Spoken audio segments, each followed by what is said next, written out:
In a fixed mindset, people think that success is all about talent, having the gift. A growth mindset is saying, okay, talent obviously matters, it's a factor, but it's not enough. It's what we do with our talents. I wasn't the best table tennis player in the world. I never got into the top 20 of the world rankings. But with that attitude, I maximized my own potential. I think leadership counts when it comes to innovation. I mean, the way Amazon conduct meetings, and then when they start talking, the most senior person always speaks last. You'll get an unvarnished access to the insights of your brilliant team, rather than speaking first and everyone basically converging on what you as the leader has just said. There are a lot of people with truly brilliant ideas, huge potential, who never act on their dreams. But having the idea doesn't mean a thing. You've actually got to act on that idea. Honestly, I think we shouldn't underestimate how damaging it can be if...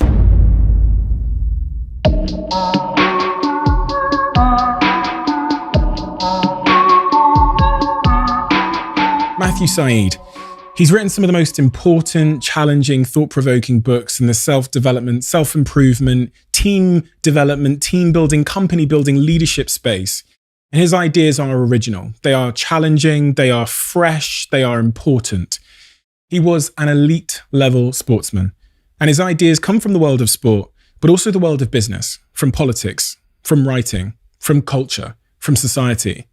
He evangelizes about diverse thinking, about including more ideas, about challenging leadership, about challenging yourself, about what it takes to start, and why most people spend their life sitting on ideas that could potentially change their life, but are seemingly imprisoned, trapped, and blocked by their own mindset.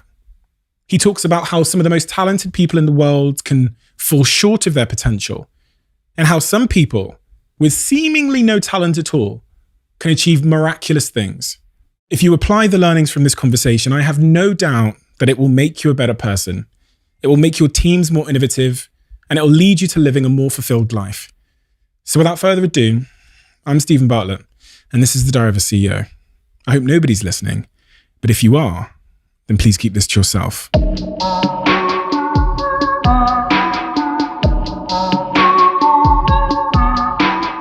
Matthew, everyone wants to be successful. Everybody. I don't know one person that doesn't want to be successful. So I think it's probably quite important to define what that word means under your own definition of that word. The holistic definition, not just a professional definition, but how would you define that? Well, look, it's great to be here, Steve. I think that's quite a deep question, quite a philosophical one. We're only just getting started. I know. What kind of opening question is this? Obviously, as a former sports person, I was a table tennis professional for a number of years. Success was defined in terms of winning matches and achieving very clear, tangible objectives, like winning the national championships or the Commonwealth. And so, but I think when it comes to life beyond sport, it's so objective in something like the 100-meter sprint. You want to beat your PB, and you can see it on a digital readout at the end of a race, how close you've come or whether you've achieved that objective. In the life beyond sport, I have to say, one of the things that is quite difficult, I think, for sports people to transition is it's more elusive, more subjective, more ephemeral. And I think it is a really difficult thing to define what you personally mean by success. I'm not 100% sure that I've defined it for myself yet. Have you? I'm getting closer in a professional sense. How I'd answer that question is I'd say I think I'm successful if in my professional life, if I am striving, if I'm taking on a worthwhile challenge with people I love. So the key terms there are worthwhile, subjective, define it how you like, challenge, which I think is integral to being motivated and getting up in the morning and all the emotions you need to be internally fulfilled and motivated. And then with people I love, which I think is just which speaks to community and human interaction, which I think is part of our human. Yeah. And look, that makes a lot of sense to me. I have to say one thing that, given what you've just said, you'll probably agree with. I think the narrow way that success has sometimes been defined in Western capitalist societies has been deeply mistaken, that it's all about how much money you have in your bank account. And I think we all know, although, it's a bit of a cliche to say that it doesn't provide happiness, certainly not of a sustained nature. I think that thing about social interaction, the thing that makes me happiest for sure is putting one's heart and soul into a project, like, for example, writing a book, and then getting a letter from somebody who explains in their own way how it has positively impacted their life. And there is no feeling like that for me as a writer. And that really is a powerful engine to motivate you to come up with a new idea for a new book. The fact that it has meaning for other people. Not that they've paid money to buy it and that money has been transferred via a publisher into my bank account. That is much less significant. I mean, it's great if you do get money for it. You can look after your kids or you can do something with it. But it's that feedback, that sense of making some kind of a difference. I mean, in a funny kind of a way, that's why for a long time, as I came towards the end of my television career, I wanted to go into politics. I thought that is the place where you can make the most difference, right? You've got the levers to do something interesting. And then I realized that it was not quite as fun a avenue, perhaps, as writing. Why is it that human beings seem to get so much intrinsic joy from helping others? I think this is a great and deep significance. And, just to put a historical lens on this, after the Enlightenment, the idea was of human beings as individuals. Individualism was the great goal of political life. And I think we conceived of people as deciding to perhaps interact with other people, deciding to have families. And you might remember Margaret Thatcher once said, there's no such thing as society. There are just individual men and women and families. I mean, she had more to say after that. It wouldn't be fair to say that was her entire philosophy by any means. I think she was a great prime minister in many ways. But if you actually go back deeper in human history, when our ancestors lived at the same time as the Neanderthals had probably bigger brains than us. They may have been individually smarter, but humans lived in tighter, more socially connected groups. What does that mean? It means if somebody learns something useful, they can share it with one of their kin. And therefore, they can also share it with their children. They can get a cross-pollination of ideas. They can bring ideas together. And then it gets passed down the generations. And it was that sociality that conferred a competitive advantage on our ancestors above Neanderthals. It is, I think, our distinctive quality. We are social beings to an extent greater, I think, than any others, except the insects like ants who, for slightly different evolutionary reasons, cooperate at scale. And there's an element of virtue signaling, social media that's sort of seems to have exacerbated this amongst my generation in particular, who all seem to want to change the world, but can't necessarily tell you what they want to change. They just want to be a person that's changed the world. That's interesting because about a decade ago, I started looking at, now I believe it or not, 50. You look great. I was going to say, do you remember Oil of Ulay? No. That's probably the slightly older people will remember. I don't use that, by the way, but I started looking at how aspirations have changed since I was in my choice. So when I was at university, everyone wanted to work for the UN. Yeah, that was kind of considered the great sort of panacea of life. But 10 years ago, a lot of people were saying in surveys of young people, what do you want to do in life? What do you want to be in life? And the answer was famous. Yeah. Famous. Not to have a body of work that gives you fame. To walk, you want to walk down the red carpet having created an amazing film. But no, they just wanted the red carpet. And I thought that was a dangerous thing. And I'm sure there's been a correction since then. But I think the obsession... No. There's been no correction. Right. And I think maybe in some respects it's got worse. It's a real phenomenon I've noticed in my generation where after I'll come off stage doing a public speech, whatever, kids will come up to me and say, I want to be a public speaker too. And I'm like, I never wanted to be. I pursued my desire to start a business, and a byproduct of that was they pay me to speak on stage now. And fame also, in my view, should be a byproduct of the pursuit of something that's intrinsically important to you, right? Absolutely 100% correct. And that's why the obsession with fame is a massive danger, I think, to a culture.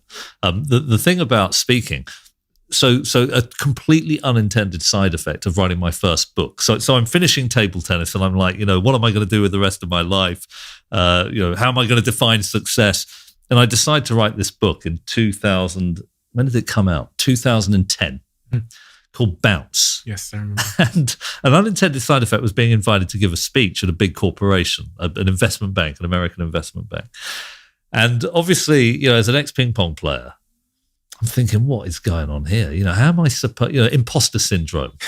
And also, I went to a school, I went to a comp, we didn't do almost no public speaking. We learned stuff, we learned things in the classroom, but the idea of getting up and speaking in front of an audience was kind of very alien. Mm-hmm. So I wasn't that good, right? Because I hadn't practiced it. I'd never done it before.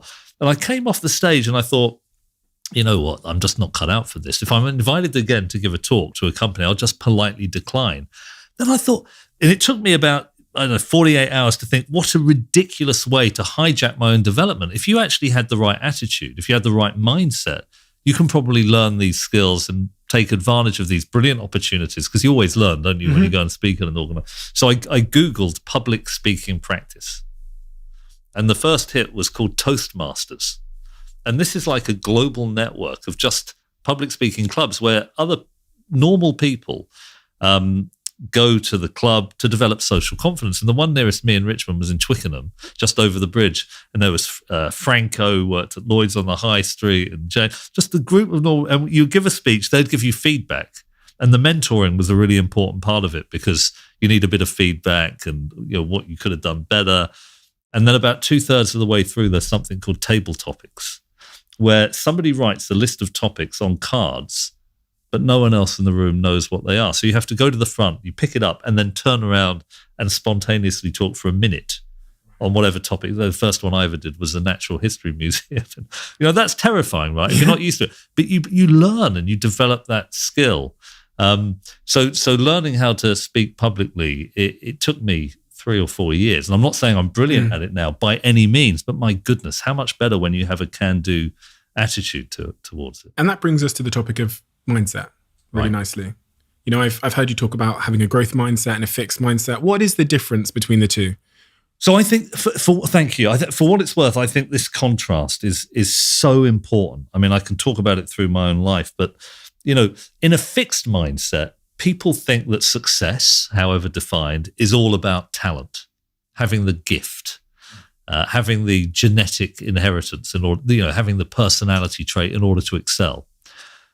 A growth mindset is saying, okay, talent obviously matters, it's a factor, but it's not enough. It's what we do with our talents. So people in a fixed mindset have two massive risks. One, they think they're so talented, they don't even need to try. So think of a young person who's just been invited to join the Manchester United Academy, and they're suddenly getting money into their bank account. They're able to buy the fast car, and they think, I'm God's gift. And the amount of academy coaches who have come to me and said, we don't understand it. We had this hardworking youngster. We invited them into the academy, and then they just went off the rails. It's a fixed mindset. They think their success is assured, so they stop putting in the hard yards and don't transition into the first team. So that's one danger. The other danger is people who don't think they're God's gift, but like me at Goldman Sachs, you make one failure and you interpret that as meaning, I obviously don't have talent, therefore I'm just going to give up. Do you see what I mean? Yeah, so that's the negative version of... So you've got I'm super... Talent is everything, and I've got it, so therefore I don't need to try. Talent is everything, I don't have it, therefore I should give up. They're both terribly damaging, I think. A growth mindset, it doesn't mean that we think we're all going to be the best speaker in the world. I wasn't the best table tennis player in the world. I never got into the top 20 of the world rankings. But with that attitude, I maximize my own potential. And going back to your thing about success, that's not a bad definition now I think about it. To try and be the best that we can be in our own lives doesn't mean we're going to be the best who ever lived. Not everyone can be Muhammad Ali or Serena Williams or or Albert Einstein, but to be the best we can be, I think it's something wonderful. And just from my own perspective, I think trying to fill one's own potential, going on a journey that has some meaning, there's something wonderfully uplifting, something satisfying about that too. I really like the combination of those two ideas. This idea of being the best you can be, but realizing that it's a pursuit towards something that you may never get to, right? So the journey towards being the best you can be at something which has a lot of meaning to you. Maybe that's the definition we were looking for. And I think that point you make about the journey is really, really important. What was it? I think it was Robert Louis Stevenson said to travel is a better thing than to arrive. Oh, yeah. In a weird kind of way, I can say I talked about trying to win the Nationals, but first time I won the Nationals, I remember winning, going home. I was living on my own in a flat in Richmond, and I got home and I thought, is that it? You know what I mean? It was the fun was actually the training and the camaraderie with my practice partners and seeing those small improvements through time. I mean, that's consistent with most high-performance athletes and business people. And I was reading this piece I think it was in the Telegraph about Olympic depression, where you have the Olympians who train for the Olympics, and whether they get a gold medal like Michael Phelps, who fell into depression, or whether they lose, either way, the outcome is they just lose orientation in their life. Yeah. And this is why I felt it myself when a company came along when I was 24 and offered to buy my company. And I go home, look at Rightmove, look at all the cars I can buy and everything. And I feel this sense of emptiness and but then what? What's my life without this? Right. And genuinely, that was like an existential crisis, because I was like, I can't sell this thing. But the insecure broke kid in me thought he was doing this to sell this thing. Yeah. And it was just this really, It's one of the deep paradoxes of the human mind. I mean, the sense of anticlimax when one achieves a long cherished ambition. I want to be a millionaire. I want to buy an Aston Martin. I want to win the Olympic gold medal. I remember talking to Victoria Pendleton. Oh yeah, the Olympian. Because the cyclist, the Olympian. You live with this ambition. It's what gets you out of bed in the morning, right? I want to win the Olympic gold. It's what, when you're on the track, she was explaining, it's what makes you push harder, because you've got this goal, this destination that's pulling you, this magnet pulling you towards it. Then when you get it, you wake up the next day, and what on earth is getting you out of bed? What's causing you to push yourself? That's one of the reasons I think people who make money very quickly face many, not all, and this is well documented, I mean, you'll know about the people who win lotteries, whose marriages can end, who end up in often depression. I mean, that's not a cliche. This is well established. And I think it's because you get something and then it's like, what is left to pursue in life? I do some interviews for The Times, sports stars, and I mentioned Victoria Pendleton, Billie Jean King. Yeah. Exactly the same. David Beckham, Ryan Giggs. I mean, I've interviewed, most of the Ronaldo, many of the leading sports people, and it's the same story. And I think what I've noticed is that as you did, that capacity to take a step back and to say, you know what, I'm feeling low, feeling empty. I need to find something else that's going to galvanize me, and that's what gets people back on.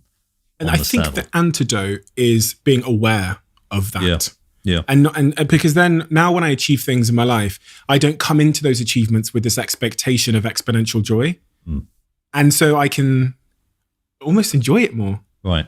No, I totally get that. I trying to think, I think look, just one of the things that I've noticed from my own personal life is the more busy I've got, sometimes you don't take enough time to take a step back and to say, this was a great thing that happened, or to be in the moment when something is happening with one. Do you have kids? No, with one's children or wife or partner or whatever.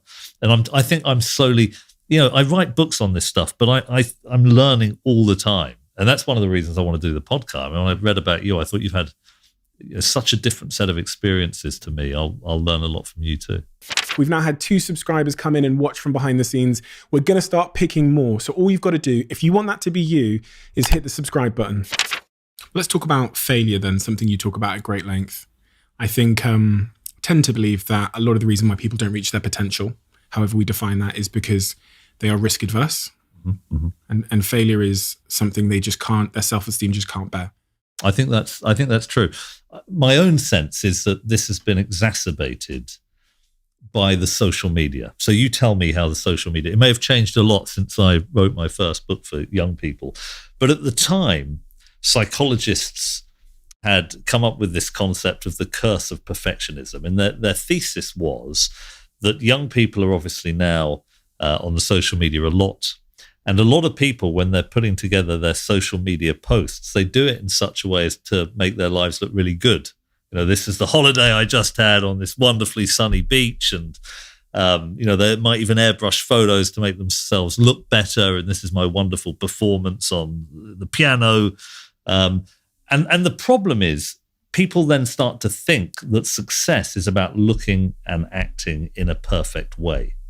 That's massively problematic, because why would you want to try anything new, which is inherently a risk? Because if you're doing something the first time, you're obviously not going to be perfect. And if you do mess up, you draw it goes back to the fixed mindset. You draw the conclusion, well, I'm obviously not talented enough because I haven't nailed it the first time around. I think this was also bolstered by, and you're on reality television now, I think reality television, the idea of instant success, instant gratification, overnight elevation into the heavens.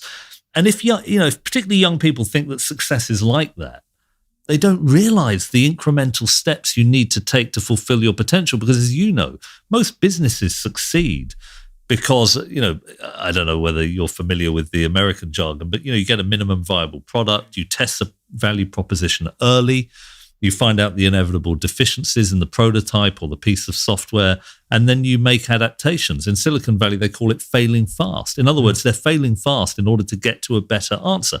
If you stop the first time you fail, or if you don't try at all, you're never going to get to an answer. If you think of the history of science, science is the most successful human institution because scientists, by and large, are willing to test their hypotheses. They test it, they look at the empirical evidence, and they change it in the light of what the evidence is telling them. That is the basic pattern of science. And I think the problem, is, as you alluded to, is that if young people are like, goodness me, I don't want to look anything other than perfect, it destroys their capacity to grow and to have a life of fulfillment. Because J.K. Rowling put it brilliantly. She said, the only way never to fail is never to try. But then your life is a failure because you've just stayed in your comfort zone the whole time. I see that. I resonate with all of that so much. And specifically this idea, I love the science analogy because seeing it as a hypothesis, you're right, in science, you start with a hypothesis, you're not romantic about it, and then you go and pursue it and you agnostically go and test it. Right. Whereas what you're saying is, young people or ambitious people generally will start with a hypothesis, and they will long in need for it to be perfectly correct. That's right. And this is also why businesses fail, because founders just do everything. And I failed in my first business for many years because of that, because I was obsessed, romantic about my hypothesis being correct, not romantic about the outcome, which was trying to be a successful person. Right. I think that's really, really significant, and I think it's a great way of framing it. Look, by the way, some scientists fall in love with their theories, and they can't adapt it. I mean, there's been a few examples during the pandemic. And by the way, I mean, I don't know if listeners are interested in this, but there's a brilliant study by Philip Tetlock, who's an American psychologist, and he looked at forecasters. So people trying to predict next year's GDP or oil price or other things of this kind. And he found a really interesting pattern, that the highest reputation forecasters, who are on television the most, on average make the worst predictions. And can you see what? Ego. What is an error of ego? An error of prediction is an opportunity to adapt the model in order to make it more predictive in the long run. But if you've been on the TV and you're supposed to be the god of forecasting, you start defending your prior assumptions. And so people who have an ego that gets in the way of hypothesis testing, they are brilliant at creative self-justification. I think the people who are most dangerous to companies and innovation are intelligent, highly talented people in a fixed mindset. They're just inveterate obstacles to making the changes you need to change in order to get the business to where you want to go to, or where you want the economic model to get to, and so on. So I think it's the same in meetings. As you know, I'm very interested in how businesses succeed, and the forum in which we take most key decisions are meetings, because no one person has a monopoly on truth, so you want to talk to other people. But these can be really ineffective if people think that when someone challenges you, they're insulting you. They're not. They're testing your hypothesis. We should think of meetings as mutual hypothesis testing so that we can collectively get to the best strategy or idea. And I think when you frame it in that way, you take the stigma out of challenge and dissent and failure. Let's challenge that then. So if we've got a meeting, we've got 5-10 people around this table, we've got an intern over there, we've got the CEO there, got managers, directors around the table, one new person, one person's been here for 10 years. You've got all these different sort of dynamics of people trying to get promotions, get a pay rise. Oh my God, the CEO's at the table. I don't want to be an idiot. I don't want to say anything dumb, and all of those like dynamics. How do you get those dynamics out of the way and just become focused on letting the best idea win? Right. So this is really well studied. I think the thing to try and really convey is how dangerous the dynamics you've described can be. Because what tends to happen in a very hierarchical organization where the CEO or the team leader has discretion over pay and promotion is that people don't say what they think. They say what they think the leader wants to hear. That's fine if the leader knows everything there is to know, because you're just basically ventriloquizing. But so in a simple environment, you don't need to have a team, right? You just have the leader make a decision and everyone. But when it's a difficult, complex decision, in other words, the ones that confer a competitive advantage on a business, the leader needs to hear the different perspectives to make a better judgment. But the extent to which this happens, a good example is in aviation. So I'll describe a classic case in the aviation's a great area to study, by the way, when it comes to team dynamics. So this is United Airlines 173, and it's a flight that took off out of Denver, Colorado in December 1978, and it's flying to Portland in Oregon.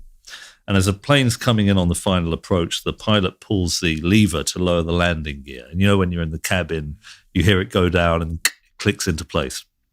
But on this occasion, there's this really loud bang. The plane kind of deviates, and a light that should illuminate on the dashboard to show that the wheels are down, it hasn't gone on. So the pilot doesn't know if the wheels are down. It's pitch black, so they can't ask air traffic control to look up. So he puts the plane into a holding pattern above suburban Portland, and they try and troubleshoot the issue. So the first thing is the engineer. So in these days, the cockpit had a captain, a co-pilot, and an engineer. The engineer goes into the cabin. And on this particular model of aircraft, when the wheels are down, 2 bolts shoot up above the wings. The bolts are up, but they're still not 100% sure, right? And you want to know if the wheels are down before you come in. So the pilot, they radio to the manufacturer, and they're kind of explaining what's happened. The manufacturer's like, yeah, we think the wheels are down, but we're not sure.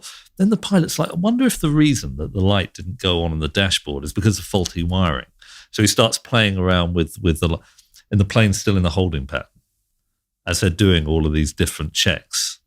But at this point, another safety critical issue has come into play.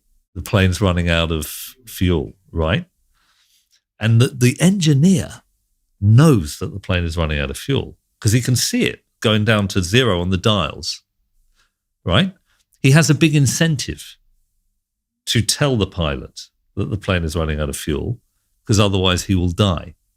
So you have this juxtaposition of objective information and maximum incentive.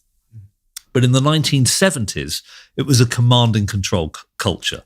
The pilot was, do you know what I mean? The pilot was deemed to be the boss, the omniscient controller, and the other two were supposed to basically carry out that controller's instructions. And they called the pilot sir.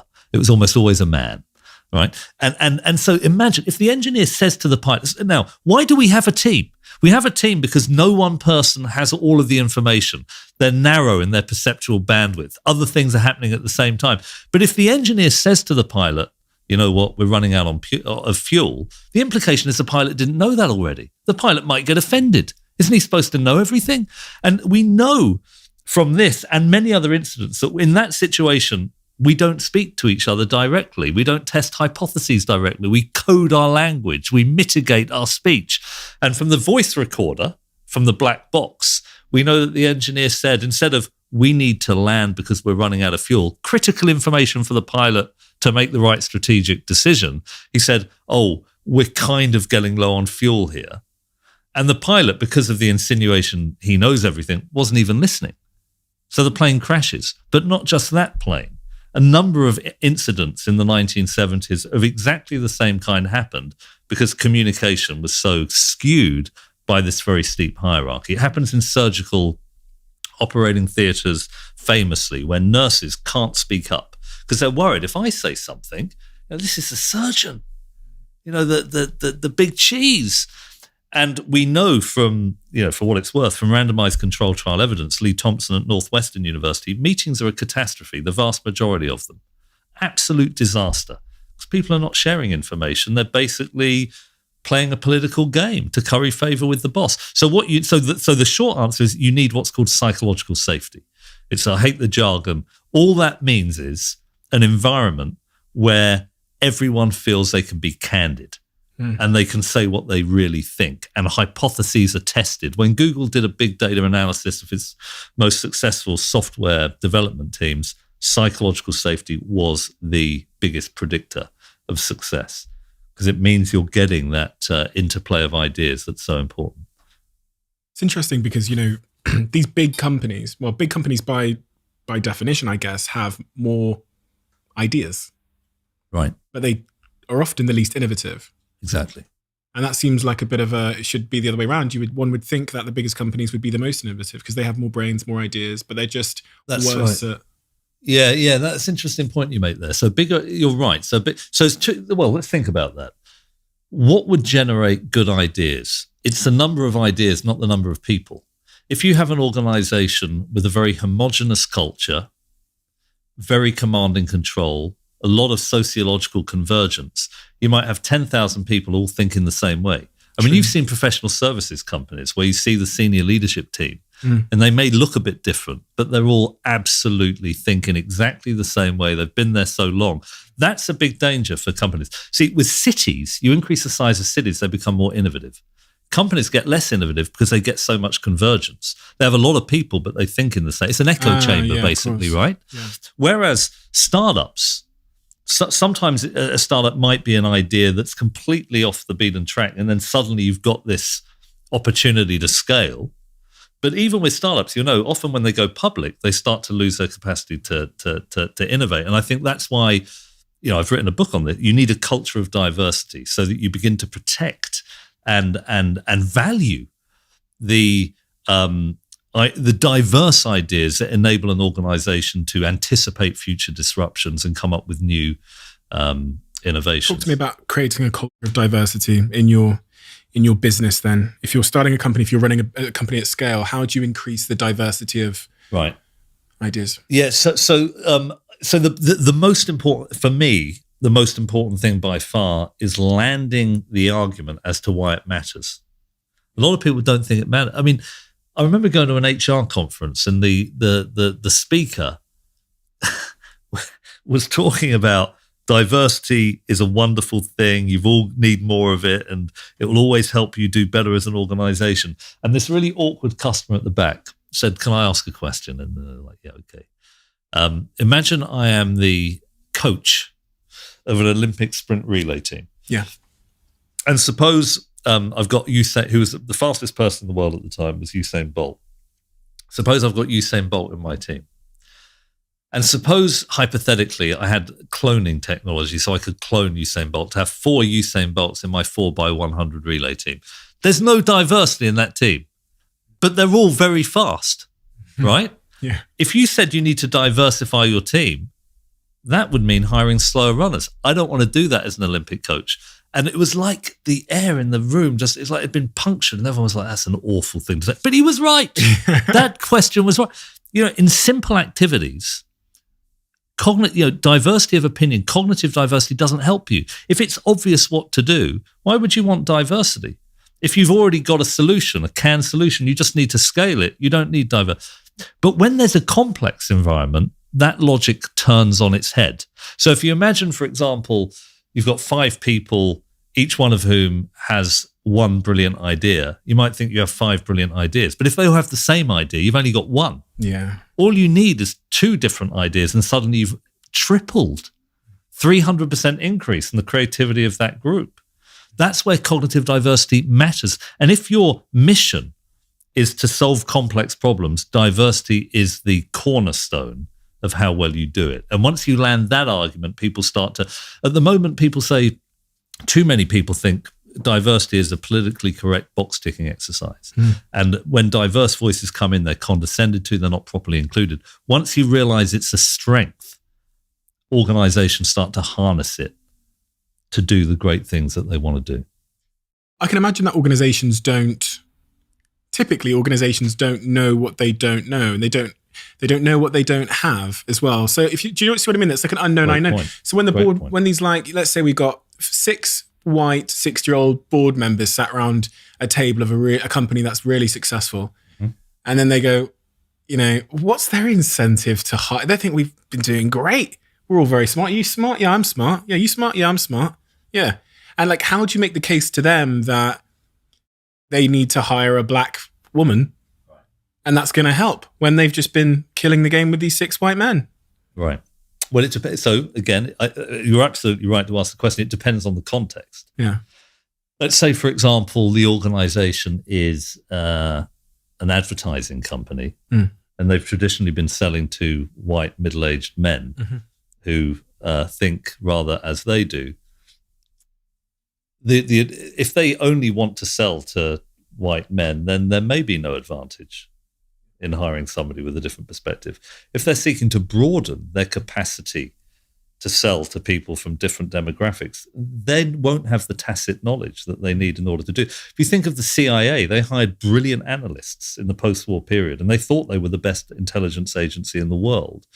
But a lot of the information was obviously confidential. It's only now we can see how awful they were, because almost 100% of their analytical team were white, middle class, West Coast, Anglo-Saxon, Protestant, liberal arts graduates. Nothing wrong with that background, right? But if you're trying to assess threats emerging from around the world, the Soviet Union, how would you possibly understand the probability of a conglomeration of different nations falling apart if you've been brought up in a stable middle-class family in America? How are you going to understand tribal sectarianism and the risks of radicalization in the Middle East when you come from that background? When we invaded, when the UK joined a coalition to invade Iraq, there was a genuine view that you impose democratic institutions and it will work effectively. There was no real understanding of the history of Iraq and how those institutions would be hijacked by sectarian interests, because these guys had gone to university, they'd learned all sorts of interesting things, but they had no deep understanding of the dynamics in that country. So if I was talking to for example, the Director General of the CIA, I would be explaining, you know what you know. But in the complex world, there's stuff that you don't know. There's stuff that people who think like you don't know. Be creative about how you optimize the diverse insights that can help you do the job you want to do. Now, if it was the CIA, demographic diversity is critical. You need to have people from different backgrounds who have had different experiences in order to understand emerging threats. For an advertising team, it would be different. For a team of economic forecasters, I can tell you what it would look like mathematically. You want highly accurate individual forecasters whose models generate diverse predictions, because when you average them, you get an it's called the wisdom of the crowds. So there are ways to do it. I mean, there are tools that we use with our clients to make this work. And for what it's worth, the really, obviously, slightly self-serving thing to say, but I think most of the innovative organizations are thinking exactly what you've just said. We need to figure out what it is that we don't know quickly, have some tenuous sense so we can start plugging these blind spots. Right. And on that point of innovation, which we touched on, so running a business, running a global business, as it scaled, I could see that we were getting less innovative. You kind of get complacent, you build teams, your teams get more comfortable with how it's always been done. And then just getting them to disrupt themselves becomes increasingly difficult. Especially when more people get involved, things seem to slow down. Someone goes on annual leave, and then you've got a new innovative idea, you put it on an email thread, it stumbles around the email thread for 4 months. Nobody's incentivized to do that because they're all getting paid to do their current job, and you don't typically have like an innovation team. So when it's everybody's job, it's nobody's job. These are all probably, and then you talk about failure as well. People aren't incentivized to fail in big organizations. What are the parameters or the factors or the dynamics of a team that does innovate?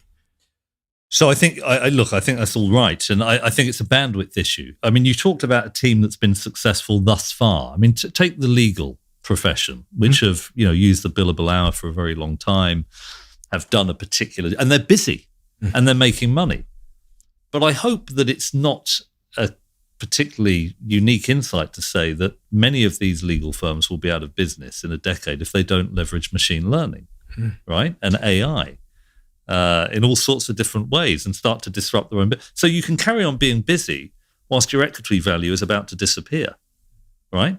So unless one is able to say, not just we need to be doing things well for our clients and doing what we've always done effectively, but we need to also be thinking about how we do things differently and better. You may well be busy, you may well have satisfied customers, but it just takes one competitor to innovate and you're out of the game. So I think that is a good way to focus minds on sparing some bandwidth to that question of innovation so it doesn't just get dropped. It's tough, right? Because that often means a change in personnel. Yeah. And nobody likes that idea in big organizations. I think this about some of the big advertising groups, like they call them the Big Six. And the Big Six have been around, one of them in particular has been around for 100 years doing advertising. What are the Big Six? Like WPP, Publicis, right. those kind of, those big. And I was thinking, in their executive teams, you've got people that have been there for 20, 30 years. Then this thing called social media comes along and they're thinking, oh my God, so it's not billboards anymore and TV? Where does that leave me? And I'm not going to know what TikTok and Snapchat are. And the threat of having to replace oneself, I think often, and your ego often, means that you go down with the Titanic. Yeah, and for what it's worth, you see this in many different areas. So I think, do you admire Amazon as a company? Admire? Yeah. I mean, in some ways, not in others. Yeah, so they should pay more tax and treat their frontline. But I mean, what they've done is just staggering. Right, but I mean, I think leadership counts sometimes when it comes to innovation. I mean, he's obviously no longer CEO, but I think if you read Jeff Bezos's letters to shareholders, they're all about the stuff that we've been talking about failure, today. experimentation, unbelievable commitment. We talked about the meetings, dissent and then commit. Almost all of the way Amazon conduct meetings, they will, as you know, they'll read the agenda item in silence, so that every single person is bringing an independent perspective to bear on what are the risks of this. What might make it, how could it be improved? What might make it fail? And then when they start talking, the most senior person always speaks last.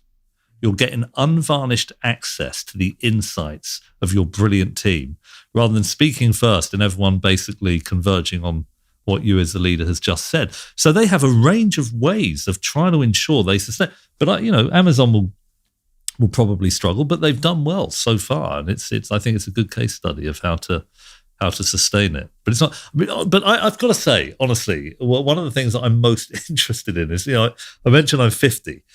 I'm totally bewildered by social media, and you obviously you inhabit, right, that world. You know it. You've got a nuanced, granular understanding of the whole thing. Yes. Imagine you're me. Right. So now, I don't know. I don't have the faintest idea of how to youthfully engage with the social. I came to Twitter late. My tweets are rubbish. I mean, look, if anyone's following me, thank you. But I know I'm not very good at it. But it's an alien world for me, and I've never been on Facebook. So we're speaking. Sorry. So we're speaking. Right. What should I do? How do I learn? How did you learn to speak? Toastmasters. Well, it's a similar thing. But it isn't, though, because is it? Yeah. When I did my first public talk, I was 14, and I always say this, I was speaking in front of like parents' evening. I'm shaking. My hands are sweating so much and this paper's shaking so much. I realized I'm not going to be able to read the piece of paper because it's moving too much. So I just made up the speech. And it's a similar thing with Twitter. You just said, I'd done my first tweet, awful tweets. And then you're like, it sounds like you quit. Or you were disincentivized. I'm still there, but I don't do it very much. I say that. I've probably done a few thousand tweets, but I came to it late, and I still feel that if you had, let me ask you this. If you had to summarize what you know about the social media and how one engages with it, how one wants one's articles to be read, how is it impossible to encapsulate that in a minute? I would say, so what I do professionally, what I used to do professionally, is I'd go and do these talks telling people all about social media, all the tips, tricks, techniques, algorithms, all the psychology, and really explaining it to them. And then I'd end my talk by telling them that everything I've just told them probably won't be the case in 3 to 6 months because it changes so much. Wow. And what that therefore means is the only way to know what I know is to play with the toy as often as you can. And so this is why I say to people when they come up to me and say, how do I become a social media expert? I say to them often, like, name something you're interested in. They'll go, I don't know, cars. I'll say, go make a car Instagram page and run it. Because then it puts you in the trenches and it puts you in a growth moment So and it's just practice, and that's all it is. So if you want to become a master of this thing that's constantly changing, and there's 10 updates to the top 4 social media apps every single week, then you have to have a reason to be showing.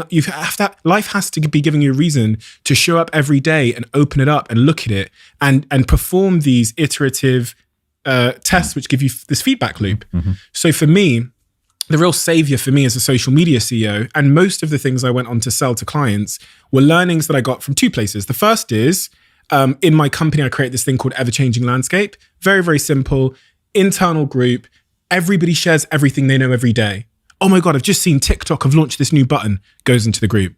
We then text it to all of our employees at 9 a.m. in the morning, every morning on WhatsApp. And it's this constant loop of what's new, what's changing. Our mantra as a company became keeping brands at the forefront of what's possible. But that slogan appreciates the fact that there's a marketing director shitting themselves because it's changing every day. And they want to be at the forefront of what's possible, but they're shitting. So it feels like 2 jigsaw pieces. I'm shitting myself because this thing's changing. You're saying you're going to keep me at the forefront of what's possible, which is going to make me look good to the CEO. We're going to work with social chain. And the second thing that kept me at the very forefront and made me good at social media is I run my personal brand on social media, which means that on LinkedIn, Instagram, Twitter, every day, I'm either tweeting, I've got a team that help me now, but I'm tweeting, I'm looking at the numbers, doing a post, looking in the comments. Okay, that didn't go well. Click on the insights button. Loads of people seem to share this one. Why is that? Maybe that's because there's 8 posts. And okay, the subtitles. Oh my God, look at the retention number. When we did subtitles, the retention's so much higher. Click on the insights. Oh my God, look. So when we do that at the start of the video, 80% of people fall off in the first 5 seconds of all of my videos. So I've got to do something special in the first 5 seconds. And it's that constant learning over 10 years, then people call you an expert. It's not, I've just been playing with a toy longer. Yeah, and that I mean, it's great to hear you say that, because I think that's a pattern of learning in pretty much all fields. Every field in all aspects of life. Yeah, I mean, that's science, right? You're getting the iterative feedback loop. Exactly. And the more granular the feedback, I mean, if you know that people are switching off the video after 5 seconds or 10 seconds, changes that's everything. better than just knowing that 50% dropped off over the total time. So it's the granularity and speed and objectivity of that feedback. So playing with, do you think that, so you may think this is a cop-out, but say here's me now trying to get, if you're a writer, and you obviously you've got a lot going on in terms of coming out with a new book, do you think it's outsourced? I mean, obviously you could outsource it to a brilliant person to do. You could outsource it to a brilliant person to do.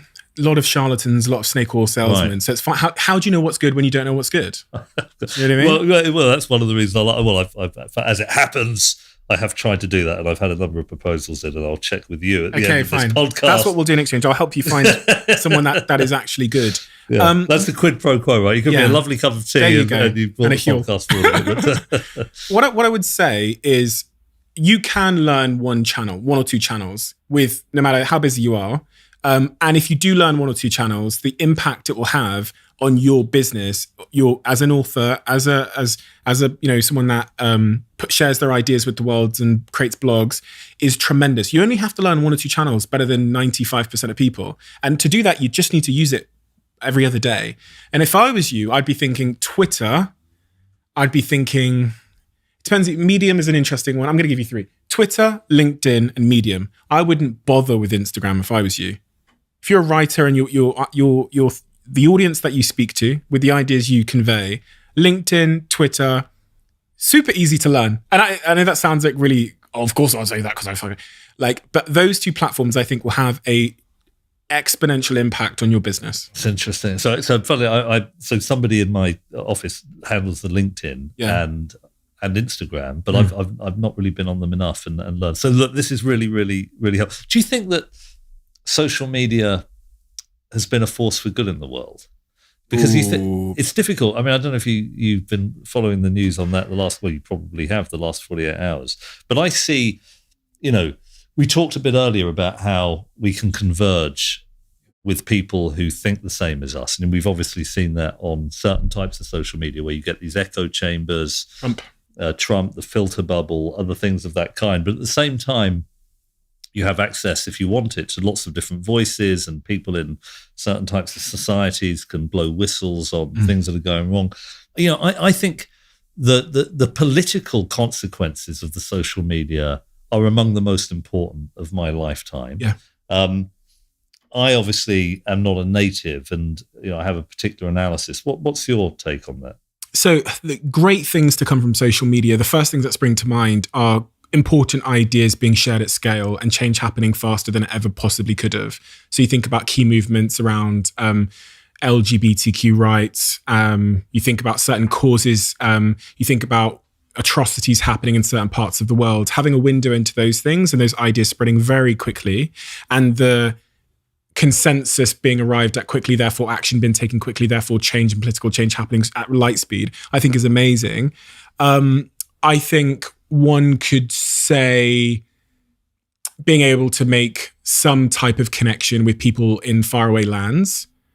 However, on the adverse consequences of social media, the biggest ones for me are the things like Instagram, which will ultimately lead you to believing that you're a piece of shit and not enough.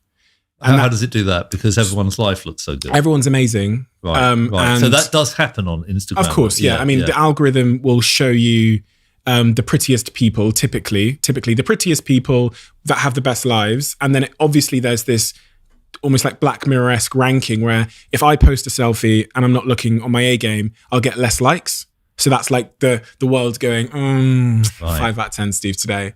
And then I come back with the filter and I'm posing and I've done the little Photoshop here and the Facetune here. And I come back looking at my fake self and Instagram says, oh, well done. And then it's incentivizing me. It's, positively reinforcing me to live a more fake, more shallow, more materialistic life. That's so interesting. And people do, they change their photos to look better. Yeah. I read about this in my book. The CEO of an app called Facetune said that Facetune is basically an app that allows you to very easily, without any editing skills, change completely how you look. You can change your skin color that make your face have no spots on it. You can suck your face in, your hips in, and it's so easy to do. And on top of, and so the CEO of that company said that he hit a gold mine, and he says openly, it was just a gold mine. The amount of downloads that app has had from young people who want to change how they look is staggering. Then you have this other thing now with these face filters, where I can put a filter on and it will just clear my skin up and suck my face in just a little bit. And now people can't operate without them. I think I'm probably guilty of it too. If I can just press this button and it's going to increase my prospects of dating, and I'm going to get better positive feedback. Don't tell me you're having problems getting dating. I mean, that I can't. Actually, they can't. The people can't see you. There's a handsome guy here. Yeah, that's the downside. By the way, that's the other thing. Young people are all so muscular. When I was about, no one was interested in kind of having. Have you met Ben Francis? I have, yeah. Because we interviewed him on this podcast. You've been on it. He's been on here. Oh, has he? He's a great guy. But he was like, and I'm like, all these, the 2 sort of iconic young entrepreneurs. But this thing about Instagram is really, really interesting. Really interesting. So you think it is actually incentivizing people constructing There is fake... no way it isn't. So let me give you some more information on this. So when they did this vast report on which social platforms are having the most adverse impact on young people's mental health, Instagram was stand out. It's a visual platform which is ranking you on how you look, And the algorithm will show you the richest, most beautiful, most successful people. You got the Kardashians on there with 150 million followers who are literally have been in the last couple of months, been like a paparazzi person took the photo of them on the beach, and then you got to see what they posted, and they don't look the same. And you've got 100 million girls following this person who is lying about the fact that they don't have cellulite, and they're not a normal, because these are normal things. We all have, cellulite and this and a rash here and spots here.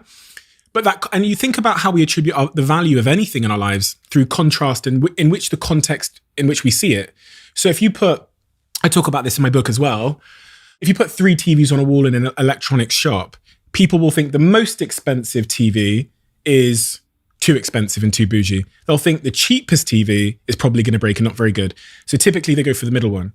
Whereas if you remove them, the two next to it, then they make different decisions. And you've seen this with like Ash's Paradigm, and you see it on menus, and the way that we attribute the value. Like, I would be the prettiest, richest, most successful person on planet Earth if there was nobody else on Earth.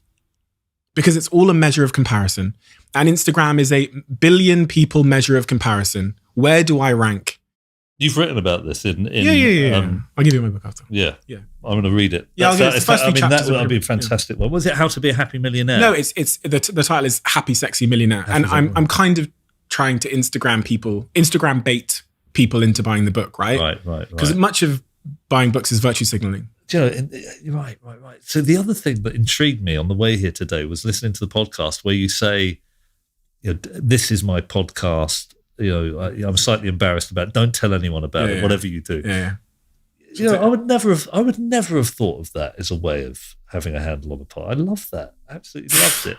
And it's in a funny kind of way. It's kind of like, as a parent, it's a bit like reverse psychology. like vegetables. What, getting your kid to eat vegetables or something? Yeah. But I think the truth of human psychology are probably, you mentioned Ash. Hey, by the way, on psychology and on the global reach of Twitter, you talked about Ash's conformity experiment.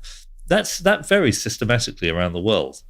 So in Western countries, more individualistic countries, people deviate more from the herd. Can you explain what that is? Because if you're thinking of the same experiment, the lines, So Solomon Asch, one of the most famous experiments in modern psychology, he drew a number of vertical lines, which were of the same length, and then a fifth line that was significantly different in length to the other 4. And then he got people to answer the question, do you think I think I've got this broadly right, do you think all of these lines are of the same length? And if you have people answering that on their own, like 99% say the fifth line is of a different length to the other 4. But what Ash did is he got 10 confederates to come in and say, oh, they're the same. And then, oh, they're the same. And then the third person, oh, yeah, they're the same length. And then the fourth person, they're the same length. Then when it gets to the actual subject of the experiment, they're like, oh, my goodness, if all these people think that, it must be the same. And so they say, yeah, they're all the same. So they're effectively disbelieving the evidence of their own eyes in order to fit in with the crowd. Now, that conformity bias, which surprises a lot of people, is stronger in other parts of the world than it is in Western. Can I just add as well on these lines? When you see these lines, there is no possible way that small line is anywhere near the size of the other lines. But as you say, because of conformity, these participants just go along with it, and it's just beggars belief that that's how human psychology works. But there is a good reason for it if you think about it. I mean, is there a good? I mean, there's a number of different theories about why it happens, but one of them is that occasionally one can get things wrong that seem obvious. And if there's a lot of people who are independently saying the same thing, that's very good evidence that what they're saying is true. And so humans, I think that bias evolved probably to enable us to take advantage of the wisdom of the crowd. Crowds, crowds can converge on things incorrectly, but not independently of each. So if you imagine a stock market bubble, that's one person buying, another one seeing that person buying, and then another person seeing those two buying, and they get a bandwagon effect. Whereas if 10 people independently say that these two lines are different, and you have no reason to believe that they're lying, that's a good reason to start doubting. So I think but the reason I mentioned it is there is this global systematic variation in psychology. So you may have heard of something called the fundamental attribution error, where we tend to blame people for things have gone wrong because of the situation. Right. That's much stronger in the West than it is in the rest of the world. Cognitive dissonance varies fundamentally. Even visual illusions vary around the world. And the reason I mention that is I think it's helpful for businesses to understand it, but I think it actually reaches into our deep history and how human societies evolve, which is the topic of my next book. But I thought you might be interested in that. Okay, so you guys know how much I talk about Huel and how much Huel has changed my life, and also how Huel is much of the reason why I'm in the best shape of my life. I definitely think that if I hadn't had Huel ready to drink, I would not be in the shape that I am. And I'm stronger than I've ever been, maybe 2 times stronger than I've ever been. But what I want to talk to you about today is Huel's brand new product, which has just launched last week, which is the Huel Protein. And Huel have never had a protein product, but I was actually slightly involved in the testing of this product, and it's amazing. So I have pretty much all the new flavors here, and my favorite flavor, as always, if you know me, you'll know this, and a lot of people send me this in my DMs, is salted caramel.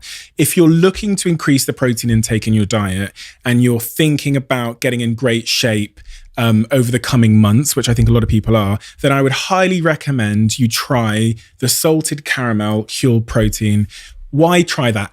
100 calories per serving, which is staggering, 20 grams of protein, and it's got like 26 of your minerals and vitamins that you need to function and have a healthy body. It's also vegan and dairy-free. It's also gluten-free. No artificial colorings like a lot of protein products have, and no artificial flavorings at all. That is the Huel way to make nutritionally complete good food for you. Give it a try. Send me your Snapchats, Instagrams, tweets, whatever you do if you try it. And also send me your progress, because I get so many DMs now from people that are taking Huel and that have seen significant changes in their life. And it fills me with joy that I get to talk about a product on this podcast every week that you guys love. Back to the podcast.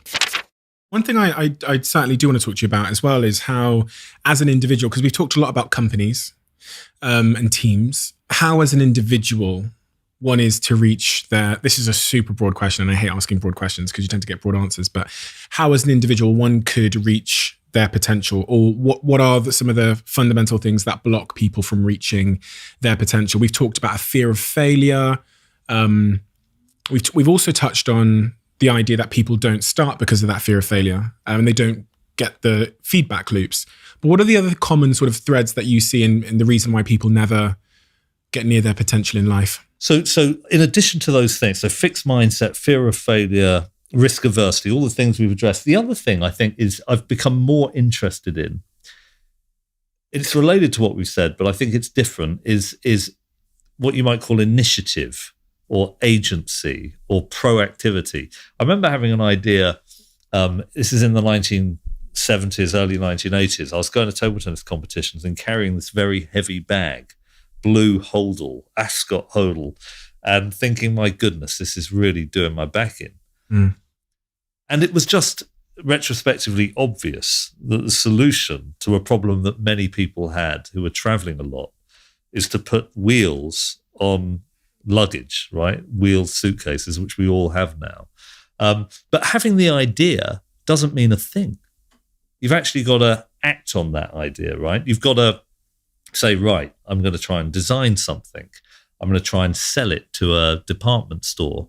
I'm going to try and market it. I'm going to try and buy a shop. I'm going to have to pay rent. I'm going to have to go to the bank and get some debt. That is there is a massive difference between a dormant, passive idea and one that you act upon. Another example, I lived on Richmond, on a road in Richmond when I first moved there in my mid-20s, and it had no off-street parking. What I didn't realize is that in Richmond, parking is a nightmare because all the houses have less parking spaces than there are. Sorry, there are less parking spaces than there are houses. And so people park on the street and then they get taken up and you end up having to park 10 minutes away. A few doors down, I noticed at the top of the road, there's a house with a parking space that is always empty. And I thought to myself, I should knock on the door. or I should write them a note and say I'm willing to pay rent or to buy it from you. But I never got round to doing it. And then a few years later, I was at a house party, and this person said, I used to live on Montague Road. Oh, really? That's interesting. I lived there too. He said, yeah, I had the house at the top. I said, what, with the parking space? And he said, yeah, what I never understood is that no one ever came and asked whether they could rent it out. And I thought, that idea was in my head and I never acted on it. Why? Because there's a fundamental inertia in a lot of us between, it's easy to have an idea. It takes a bit of, I remember when I was injured in table tennis and, I wasn't practicing, I wasn't doing anything, and I sat at home. Just posting a letter felt like an unbelievably tough thing to do. You have to go all the way to the post office. What's the psychological... You have to buy a stamp. Oh man, it was like, I'm struggling. The psychologist I've got interested in recently is a guy called Michael Fraser. He's a German, really interesting guy. And he looked at the unification of Germany, right, after the fall of the Berlin Wall. And the West German businesses were like, this is fantastic. We're going to have this pool of really keen workers. And it just didn't work out because the East German, generalizing a little, but the East German workers had worked in a communist system where all the decisions are taken by the party bosses. And so if a machine broke down, instead of taking action to fix it, they would just wait for the boss person to come along and fix it for them. If they needed the telephone number, they would wait and they wouldn't act on it. And I think that being able to, Richard Branson, who you probably know, I got to know a little, he talked about how, I think this is probably this is the way he tells it. Virgin Atlantic, he was flying to the British Virgin Islands to meet his girlfriend. He has a stopover in Miami. They're bumped off the flight. They delay it to the next day, and everyone sat there going, this is a disaster. Then he thought, well, hang on a second. I could charter a private plane, which were in the airport. So he took the initiative. Probably a few people had that idea. What about chartering a private plane? But he actually picked up the phone and said, right, how much will it cost to charter a plane? $10,000. He then went round to all the people with a blackboard saying, Virgin, flight, this is the amount per ticket. Some people bought it. They managed to take the flight. And then when he got home, he rented a Boeing and went from there. And I think that proactivity is absolutely critical. You go to school for all those years, you get to 16, but what about going out there and you're about to take a decision about what your future career will be? In my day when you came out of university, some people would be in the same career for life. And you take that decision without going in asking people, what was it like in this job? Could I perhaps work for a day in this job? A lot of people I went to university with took jobs without any of that proactive analysis of what it would be like. Now, you as an entrepreneur have this in spades. Yeah. I want more entrepreneurship in schools. I want proactivity. Instead of learning business studies concepts, this is another experiment by Michael Fraser. Instead of people doing an MBA, he gave them a short course on converting ideas into action. He calls it the action cycle. Those entrepreneurs, compared to a control group, had 25, I can't remember the exact amount, but 5 times more successful businesses or 20% higher profits. It was published in Science magazine. So, I think that's a really, really big deal. That's a mindset. I just can't get over this idea that you saw that car parking space and you didn't knock on or send a letter. And I'm trying to understand, linked also to what you then talked about with Richard Branson at that airport with the blackboard going around and trying to sell this airline that he'd just come up with. What is the mental, cultural, mental, psychological difference between the people that sat there and thought, I'm just going to accept this situation as is, like you did with the driveway, or like the other passengers who had just been cancelled did, and the person that takes the initiative? What is it about them? And what is blocking? I guess a better question is, what is blocking those that are sat there on the airport floor thinking, fuck, my life is over, or I can't find a car parking space? What is blocking them? And is it, this is my hypothesis, there's some kind of mental equation we're all doing very, very quickly that's weighing up the effort it would take and also our perceived outcome of success, our perceived chance of success in endeavor, and coming to the conclusion that it's just not worth it or possible. I don't think that's what's happening. Really? I would reject that hypothesis. I don't think people make a rational calculation. I think it's more habit. once you're used to doing things, if you've been at a school where, and some people are lucky enough to go to school where you are encouraged to make things happen, to, some schools, they are actually asked to start a business, to pick up the phone, to engage with other people as they seek to do something. It becomes a habit. The idea of writing a letter and dropping it's like no big deal. That isn't a barrier for me. It becomes second nature. I can tell you from this parking space, it was just pure inertia. I hadn't learned that entrepreneurial mindset. That took me a long time to learn as well. And you think, I'm just thinking about how I would teach someone to be proactive. I've thought a lot about this too, and I think you get people to do it. So what Fraser does in his courses, he keeps linking ideas to action. You're not allowed to have an idea without acting upon it. He calls it the active ingredient. So you get into a habit of one of the entrepreneurs. So he's done these experiments in Europe and in Africa, but in he tells great stories about it. But it's such a long time since I read the papers. So I think habit, doing it again and again and again, you begin to get into the routine of linking ideas to action. Honestly, I think we shouldn't underestimate how damaging it can be if we just continue to go with the flow and we're not prepared to break it from time to time. Then you're kind of just a puppet to the course of life, I guess, in some respects. Right. And I think, I think there are a lot of people with truly brilliant ideas, huge potential, who never act on their dreams. You had the dream, but think about your dream. That would remain dormant in your head had you not acted. These are distinct phenomena, the idea and the action. You can have ideas and dreams without acting on them. So I get a lot of DMs from people. You can imagine the DMs are, I've got a great idea. And you know that 99% of the people you speak to are never going to do anything about it because the hardest part is just day one. It's like, think of the name of the company, but they just, I call them sofapreneurs. They have the idea on the sofa. It never makes it up out of the sofa. Right. And that's like 99% of people. And I wonder what the barrier is between like starting. I sometimes hypothesize that it's because of this culture of perfectionism and this culture of needing to start at a perfect point with all the resources, all the knowledge, all the contacts, the right team, which is not the case. I mean, if you look at how Ben Francis started his business or I started mine, it's Googling on a computer, how do you build a website, and doing that for 3 months. But I always wonder, I think we would unlock so much potential if we were able to get people just to the starting blocks, and we can't. Right. They're all on their sofas. Yeah, and you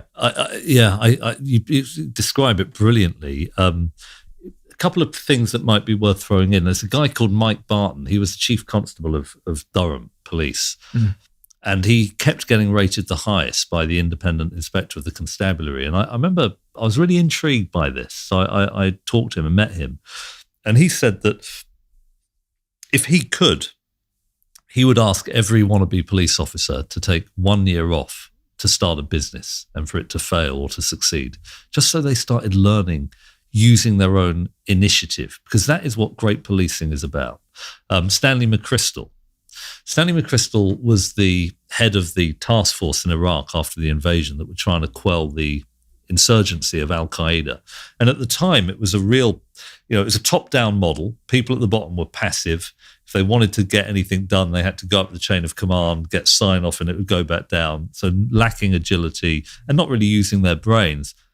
And he pushed authority down the chain of command. People could, as it were, initiate action against Al-Qaeda targets if they thought it was sensible to do so.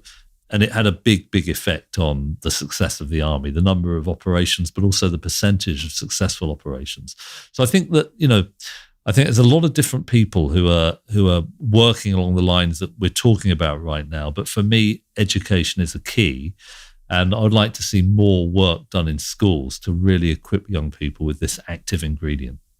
You've written, I think we said 6 books, right? 6 books now. They center around topics like high performance and mindset and the like.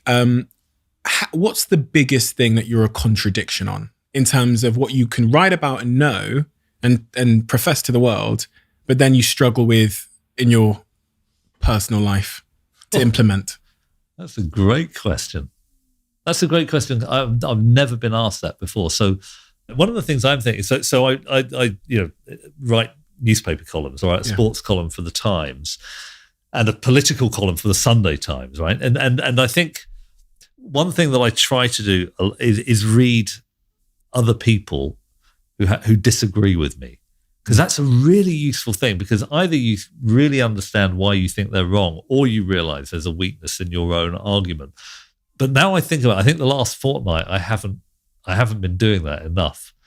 So I must remember that as a discipline to constantly read those sources that I know are going to be different. I've got a question for you, by the way. So this is another one that I'm thinking about a lot. What's your view of the word woke? So if you're my age, people, cancel culture. Yeah. Is that a good thing or a bad thing? Which part? So, I mean, I was actually, funnily enough, I was listening to Piers Morgan talk about the word woke last night. Where were you listening to him? Why are you listening? He did a 60 Minutes Australia interview, and I don't know why, it just came up in I watch 60 Minutes Australia because I'm in the algorithm, so I'm in the echo chamber, so it's serving it to me every day. And he's done an interview in the last 24 hours regarding Meghan Markle and explaining, he's being a bit of a crusader now, saying, I was cancelled for standing up for my opinions. He's like really going for it now.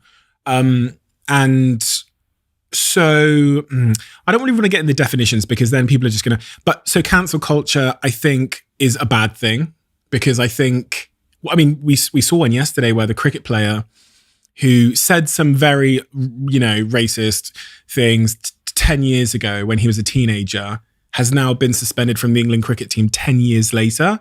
He said a couple of things, about, he said something. I've seen it. I don't want to repeat it because someone's going to clip it and put it in the Daily Mail. That's my column for is that what you're writing about? Yeah. I mean, it's racist. I'm a person of color, and I think it's ridiculous that he was cancelled.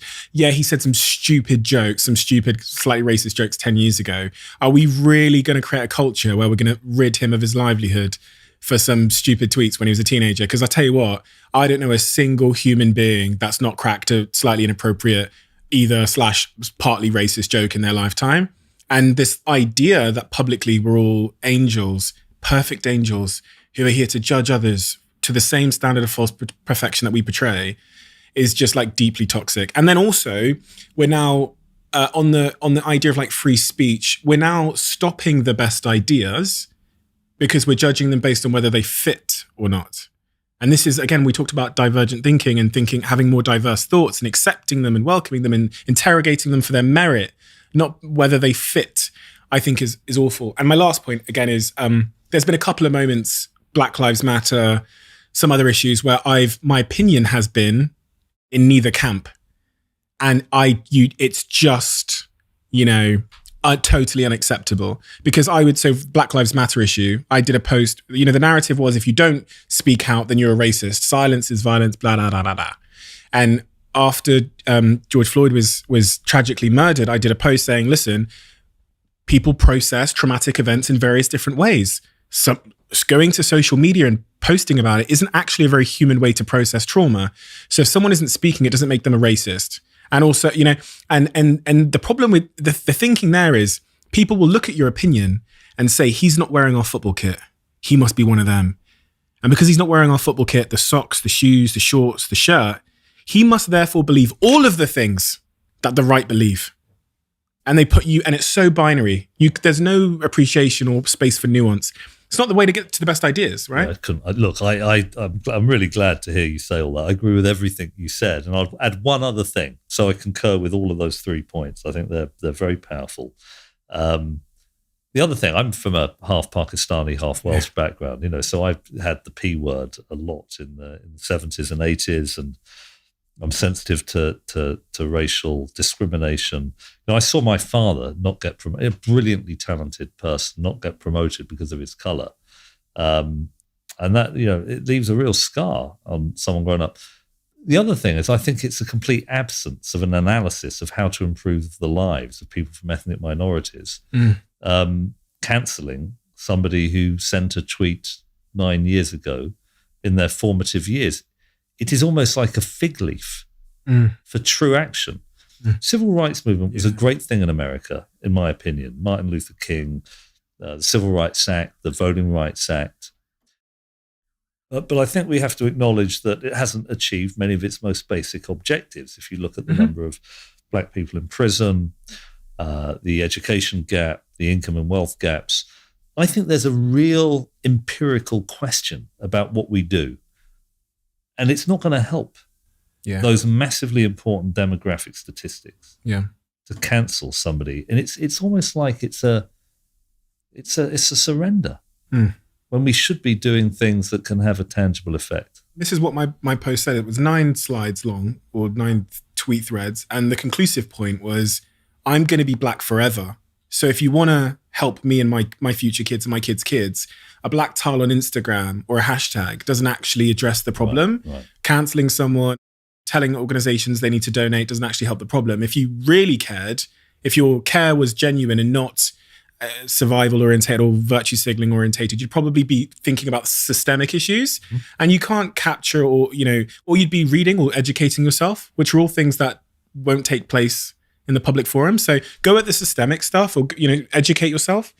That to me feels like a more genuine way to change things. Yeah. Hashtags, black tiles, cancelling just seems like it's ephemera. You care more about yourself, right? It's a kind of narcissism, I think. 100%. At its worst, it can be that. Yeah. How do people react to that post? Do you know what? On that particular one, everyone agreed. And that's crazy because no one was saying it. And it's like, it because I'm a black guy, it was like I gave them space to disagree. So it was actually on Instagram, it did 600,000 likes.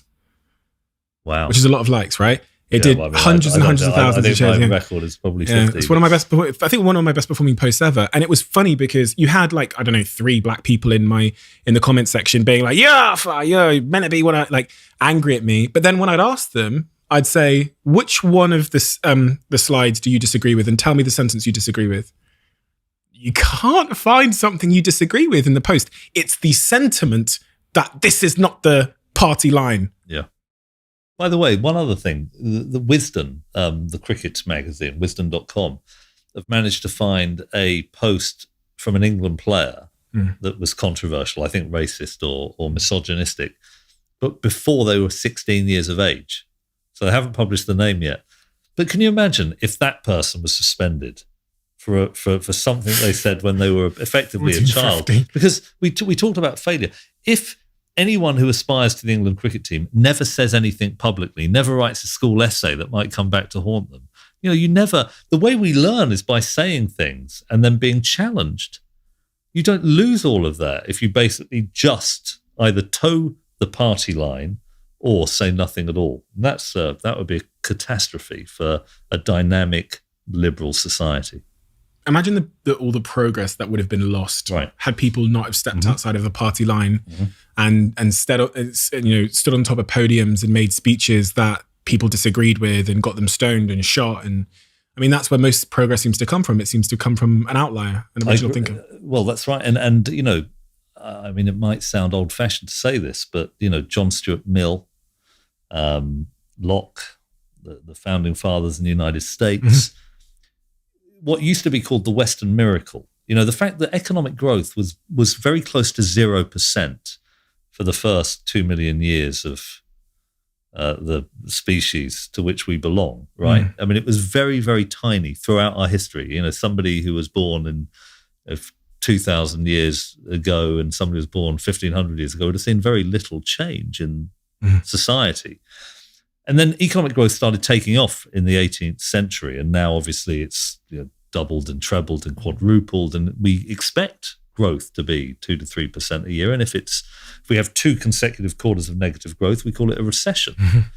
One of the reasons that happened is because of exactly what you say. People were freed from the constraints of the party line.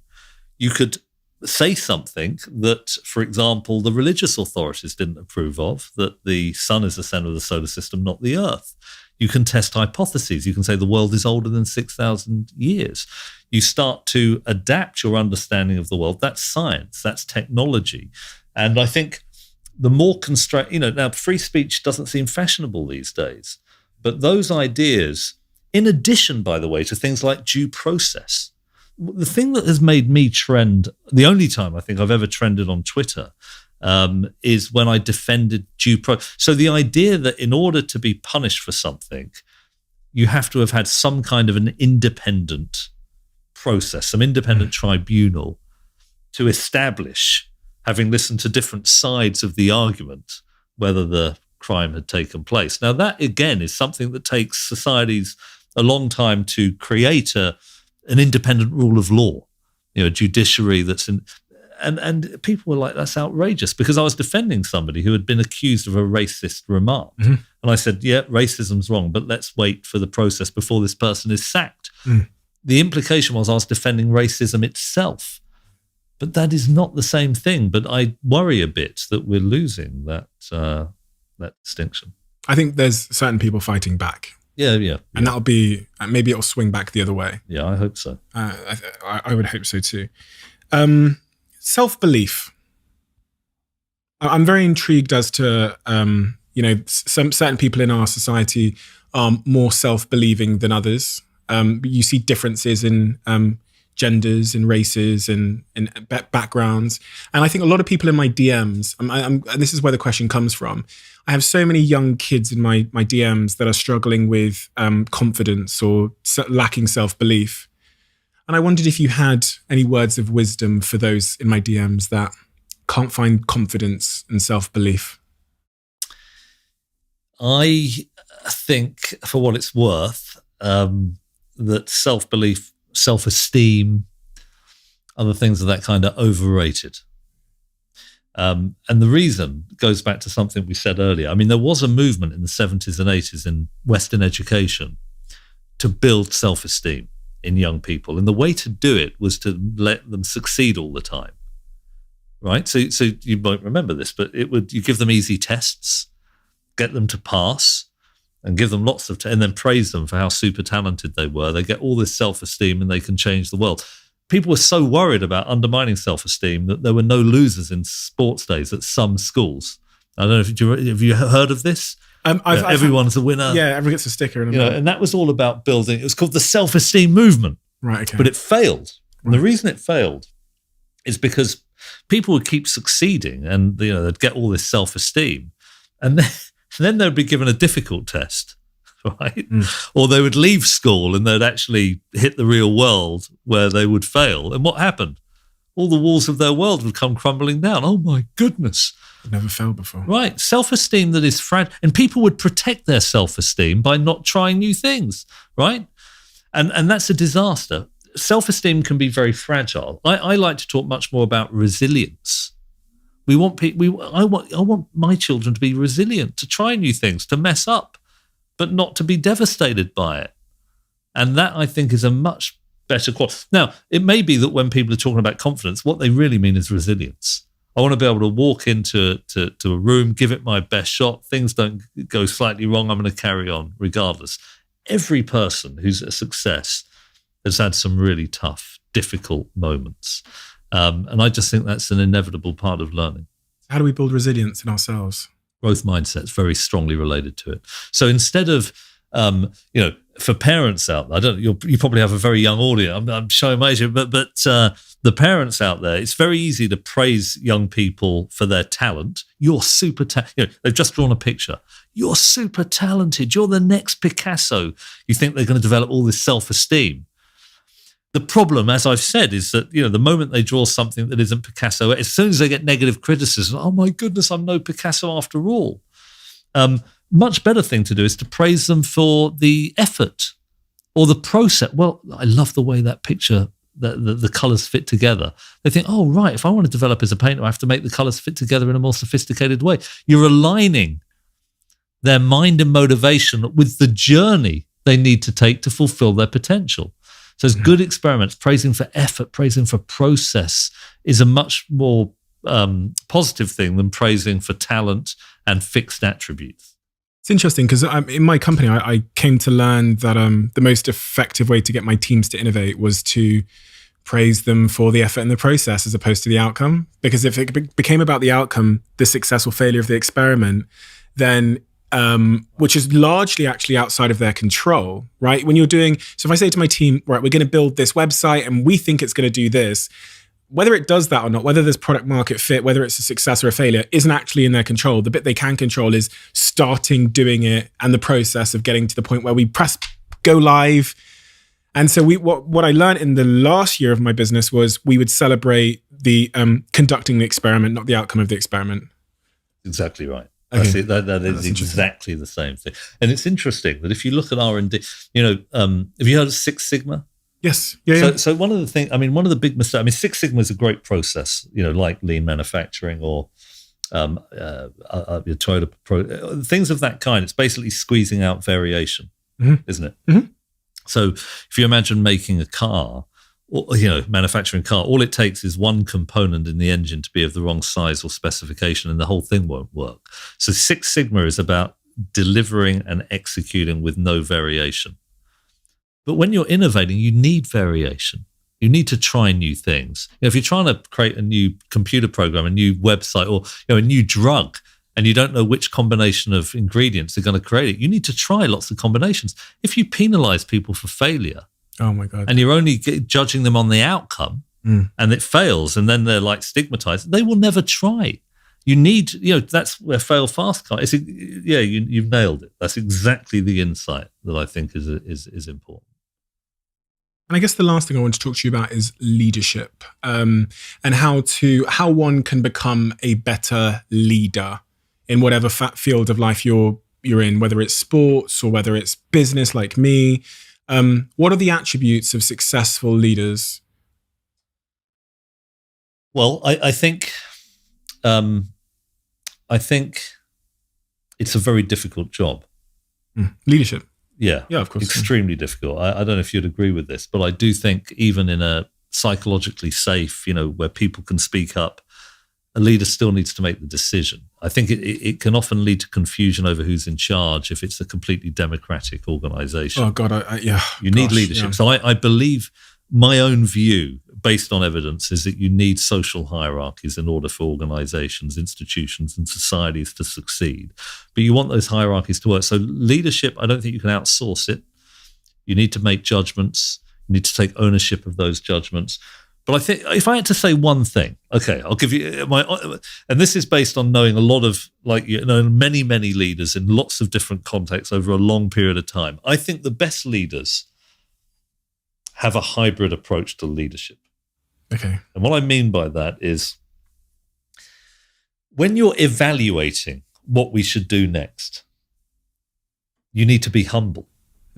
You need to encourage different ideas, and you need not to be threatened when people dissent, because that encourages people to speak up. But when you've made a decision and you've found the destination and you're going for it, I think you need to then have confidence, and you need to galvanize. That's where charisma comes to the fore, when you articulate the mission. Because at that point, having different ideas, you're already on the way. That can often be quite disruptive. Obviously, you do need to change the trajectory if something. But I think that, and funny enough, in sport, you see, so humility at evaluation, confidence at execution. It's the same in sport. So if you imagine you're a surgeon or in surgery, if you're humble at the time you wield the scalpel, or this might go wrong, I don't know everything, your hand's going to be, if you're Tiger Woods in the 18th, you want to be absolutely confident when you take the putt. Execution. But then if the surgeon says, I'm a genius, I'm brilliant, I'm confident, I don't need to learn, they'll never evaluate what happened and therefore won't improve. I'll tell you what made me think. I once ghosted David Beckham. Like a fixed mindset, right? Complacency creeps in, and say that again. You're talking about the surgeon that's sure they're right, and it's the fixed mindset analogy you made, and then complacency creeps in. It's a disaster, because what you want to do after a surgical procedure is review it in a completely honest way, so you can find out things that you did wrong and could improve. But if you have utter self-confidence, I don't need to improve, that's exactly, as you say, a fixed mindset response. You don't improve through time. Beckham, I ghosted his autobiography a few years ago, and he told me about when he took the free kick against Greece. How old are you, by the way? 28. So you won't remember this I remember. Oh, I will never forget. It was 2-2. It was the World Cup qualifiers. And he ran to the left corner. I'll never forget. That's right. So it was extra time. He needed a score to get through. And Teddy Sheringham tried to take the ball. And you see on the video, Beckham snapped. Told him to fuck off. And he said, when I took that free kick, I was 100% I was going to make it. That's a useful thing to have, right? But you meet Beckham away on the training pitch. The humility. I need to improve the way I take free kicks. I need to look at the things that went wrong in the previous game. I need to just see that. So leaders need to be both humble and confident, depending on where they are on the performance side. When they're out there executing, confidence.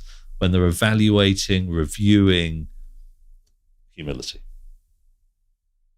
I think most of the best leaders have it. You know, Satya Nadella at Microsoft is a great example of that. Humble. Their market cap has grown over $1 trillion since he took over. You know, very humble person. I've met him a number of times. Great person. But there is confidence when he's galvanizing his team towards a decision that they've debated and discussed. I think that's so true. I was just running through all the great leaders that I know, and those attributes seem to be there. Even, a good example is Sir Alex Ferguson. Rio Ferdinand sat in the chair and he told me that Sir Alex Ferguson is obviously known for the hairdryer and being very clear on what he wants. But then if Rio went to Sir Alex Ferguson after a game and said, you didn't support my brother, Anton got racially abused, and then Rio wore a shirt in protest of it. Sir Alex Ferguson was really angry. Rio went to him after the game and had a chat with him, and Sir Alex admitted he was wrong and held his hands up and somehow managed to make it up to Rio within a couple of words.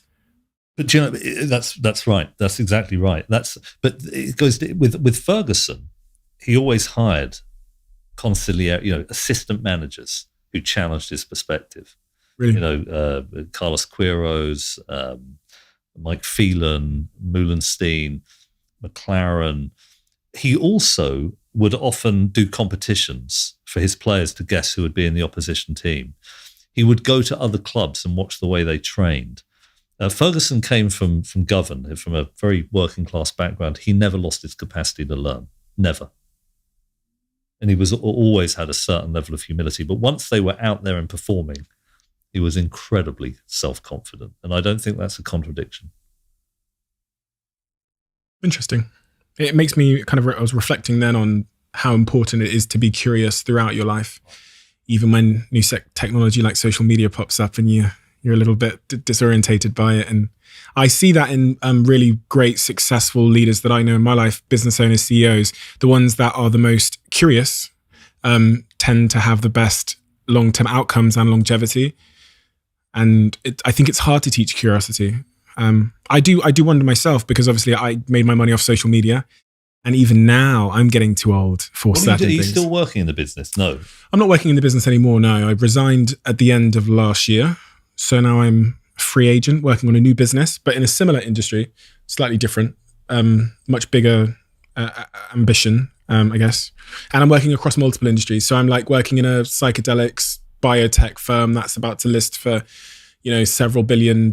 I'm working Huel. I'm on the board there and work with that team. I'm working in a variety of different companies all around the world that are in mental health, consumer goods, social media, and I think I've done that as well because as I talk about in my book, I want to resist my labels. I want to stay curious. I want to stay immersed in worlds that I don't know. I'm working on a blockchain company at the moment, which is Web 3.0 using Ethereum and smart contracts.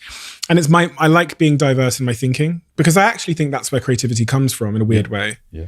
And one of the things that enables me to have this podcast is I have a very diverse view of the world and a very diverse view of organizations and people. And that will make me good at, it sounds like a crazy thing to say. We're putting on a theatrical show in Manchester, sold out. It's it's called the Diary of a CEO Live. There's a big choir, all these really amazing things. And when I look at that show, what it is, it's a culmination. It's a very, very different show, but it's a culmination of all these random experiences I had in my life. Going to the theater for the first time, listening to a choir, watching Kanye West, a light show I saw, and all of these little things. And so I think you write about it. You talk about diversity of ideas. I'll tell you, I do. I'm going to send you a copy. So my latest book, well, a couple of years ago now, was called The Power of Rebel Ideas, The Power of Diverse Thinking. I'm going to send you a copy. I want to have a copy of your book. I'm going to read it. I'm going to read it this week. Oh, wow. That's fast. Well, how many words is it? Is it very long? No. Not like the Lord of the Rings. No. 17,000. No. 70. No. 70. No. It's 55,000 words. It's not very long. I'll get through that. Yeah. Okay. It's you'll be particularly intrigued by the first couple of chapters, which focus on social media, the world we're living in, keeping up with the Kardashians' generation, etc., etc. Well, I've got to say, I know we're coming to an end. But you're exceptionally articulate. Oh, that's a huge compliment. So I kind of, I'm interested in that because I think, I definitely didn't have that when I was at school. I wasn't able really to put sentences together. You should do a podcast. You just have the most amazing voice. I've got to tell you, my brother found an old tape of me being interviewed as a 15-year-old when I got selected for a national team. I just really I think we need more of that, learning how to, communication is so important, getting our ideas across so that somebody can understand not just what we say, but what we mean. Yeah. And I think that's a radically learnable skill. A lot of the top speakers have practiced it. YouTube aside, it's one that's in decline because of screens, typing. Well, yeah, that's true. Yeah. You don't have to talk to each other anymore. Yeah. Zoom. Anyway, listen, thank you so much for your time. It's been such a pleasure to meet you. You're an individual that's had such a tremendous impact on the thinking, especially of people in the professional, but also self-development world. I remember reading your book a long time ago on a plane, Bounce, and how intrigued I was by the emphasis you put on this growth mindset and practice and being teachable and your where you are in life not being set in stone if you're willing to put in the work and practice. And my team here are also huge fans of yours. Matt over there's read all your books, and he'll read them in 24 hours. This guy's a monster. So, Matt, thank you. Love that. No, it's been great. It's a tremendous honor. Thank you so much. For me too, and good luck with it. I'm going to follow you with huge interest from now on. And you're about to hit the mainstream, aren't you? Dragon's Den hasn't been broadcast not out yet. No, January time. So yeah. Good luck. Thank you.